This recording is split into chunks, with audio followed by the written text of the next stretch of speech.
মানুষ সামাজিক জীব, সমাজে মানুষ শান্তিতে সুখে শান্তিতে বসবাস করবে, এটাই বাস্তব।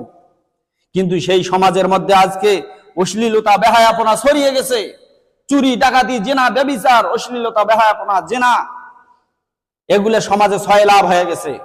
তার মধ্যে অন্যতম সামাজিক ব্যাধি রূপে দাঁড়িয়েছে যে জিনিসটা, সেটা হচ্ছে পরকীয়া।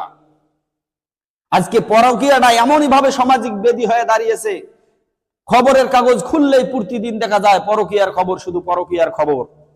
এই পরকীয়ার বলি হয়ে অনেক সংসার ধ্বংস হয়ে যাচ্ছে, অনেক সমাজ পর্যন্ত ধ্বংস হয়ে যাচ্ছে। পরবর্তীতে এরকম ভাবে স্বামীরা এরকম বিবাহ করে স্ত্রী পাচ্ছে, স্ত্রীরা বিবাহ করে এরকম ভাবে স্বামী পাচ্ছে। মাঝে থেকে নিষ্পাপ হাজারো সন্তান আজকে তাদের জীবন দুর্বিষহ হয়ে যাচ্ছে, এমনকি এক পর্যায়ে তাদের জীবন পর্যন্ত ধ্বংস হয়ে যাচ্ছে। কিন্তু ওই সন্তানগুলার কি দোষ? সন্তানগুলার কোনো দোষ নাই। তাদের পিতামাতারা পরকীয়ায় আসক্ত হয়ে সংসার ধ্বংস করে ফেলছে।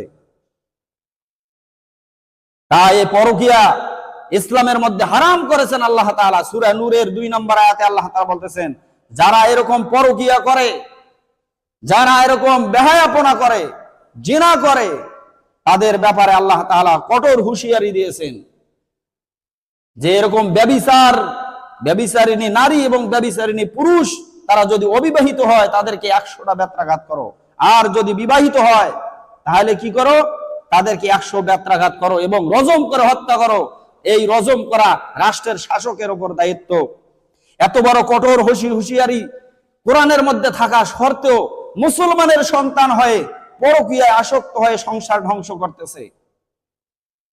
সামাজিক ব্যাধি, এই বড় ব্যাধি থেকে আমাদেরকে বেরিয়ে আসতে হবে। এই পরকীয়ার মাধ্যমে 6টা মুসিবত আসে, 3টা দুনিয়ার মধ্যে আর 3টা পরকালের মধ্যে।